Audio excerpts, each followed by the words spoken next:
Okay పరామర్శకి వెళ్ళాలి, ఖచ్చితంగా వాళ్ళకి సపోర్ట్గా ఉండాలి, వాళ్ళకి మేమంతా కూడా మీకు అండగా ఉన్నామని చూపించేటువంటి ప్రయత్నం జరగాలి. ఏ పార్టీ అయినా సరే అలాంటి సిచ్యువేషన్ ఉంటుంది. కానీ ఈ విధంగా వెళ్ళడం, ఈ విధమైనటువంటి సిచ్యువేషన్ చేయడం అది మా ఇష్టం అన్నట్టు సెక్రటరీ గారు కూడా చెబుతూ ఉన్నటువంటి పరిస్థితి. సో ఎలా పరిగణలోకి తీసుకొచ్చారు సార్? రాజు గారు, ముందుగా మీకు తోటి ప్యానలిస్టులకి, ప్రైమ్ లైన్ వీక్షకులందరికీ శుభోదయం అండి. ఇప్పుడు రాజకీయ పార్టీలు సార్, రాజు గారు తప్పనిసరిగా ప్రజల్లో ఉండాలి, ప్రజలకు వెళ్తారు. అలాగే రాజకీయ పార్టీలు, నాయకులు ప్రజల యొక్క బాగు కోసం, సమాజం యొక్క బాగు కోసం, దేశం యొక్క అభివృద్ధి కోసమే ఉన్నాయి. ఈ ప్రక్రియలో రాజకీయ పార్టీలు కానీ, నాయకులు కానీ ప్రజలు బాగు కోరాలి, బతక కోరాలి. కానీ ప్రజల యొక్క భౌతికంగా వాళ్ళు చనిపోతున్నా, ఇది వారు ప్రమాదవశాస్తు చనిపోతున్నా, వారి యొక్క నాయకుల యొక్క తీరు మనకి ముఖ్యంగా మనం చూడాలి. ఇప్పుడు అనేక సభలు జరుగుతాయండి, ప్రమాదాలు జరుగుతాయి. ఆ ప్రమాదాలు జరిగినప్పుడు నాయకుడు ఏ రకంగా స్పందించాలి? ఎందుకంటే నాయకుడు తన కుటుంబ సభ్యులు ఒకటి, కార్యకర్తలు ఒకటి, లేదా ప్రజలు ఒకటి అనుకోరు. అందరు బాగుండాలి, అందరు క్షేమంగా ఉండాలని కోరు, బతక కోరుకోవాలి. నాయకుల కార్యకర్తల యొక్క సావు కాదు, బతక కోరుకోవాలి.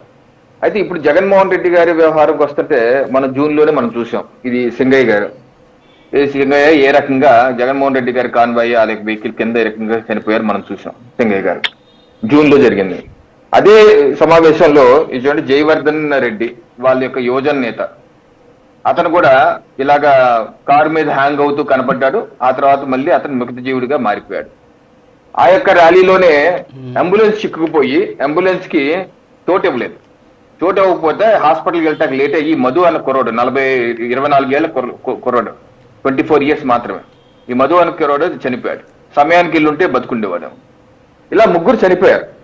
సరే, ముగ్గురు చనిపోయినప్పుడు నాయకులుగా దాని యొక్క స్పందించడం, లేకపోతే వారిని ఎక్స్క్రేజ్ చేయటం, ఇవన్నీ జరగాలి. కానీ భవిష్యత్తు వాళ్ళకు అప్పీల్ కూడా చేయాలి. నా సమావేశాలకు వచ్చే నాయకులు, కార్యకర్తలు, యువకులు అందరూ సంయమనం పాటించాలి అని కూడా చెప్పాలి. అలా జరగలేదు. ఈరోజు నిన్న మనం చూసాం. నిన్న చూసింది ఇద్దరు, ఒక కుర్రోడు బైక్ లో తిరుగుతున్నాడు, ఏదో అయ్యాడు, చనిపోయాడు, భార్గవ్ అని కుర్రోడు. అలాగే రాంబాబు అని వాళ్ళ ఒక పార్టీ గ్రామ అధ్యక్షుడు చనిపోయారు. ఓకే, ఇప్పుడు జగన్మోహన్ రెడ్డి గారు ప్రెస్ మీట్ లో కానీ కనీసం ప్రస్తావన చేసి ఒక అప్పీల్ చేసి ఉంటే హుందాగా ఉండేది. ఇది కార్యకర్తల నాయకులు జాగ్రత్తగా ఉండాలి, కుటుంబాలు, మన ఇంట్లో తల్లిదండ్రులు కూడా ఉన్నారు, వాళ్ళు మీకోసం ఎదురు చూస్తున్నారు, భార్య భర్తలు ఉన్నారు, మీకోసం ఎదురు చూస్తున్నారు, మీరు జాగ్రత్తగా వెళ్ళండి అని చెప్పుంటే ఒక బాధ్యత గల నాయకుడిగా అనిపించుకునేవి.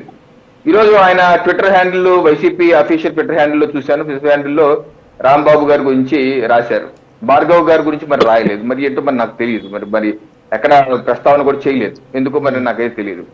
సో నేనేంటంటే ఇటువంటి ప్రమాదాలు జరుగుతున్నప్పుడు నాయకులుగా మనం మరింత జాగ్రత్తగా ఉండి కేడర్ కూడా అప్పీల్ కదా, అది కనపడుతుంది. అప్పీలు అంటే కనపడలేదు. ఈరోజు మన ఆధునిక సమాజంలో ఉన్నామా, ఆటవిక సమాజంలో ఉన్నామా అర్థం కావట్లేదు.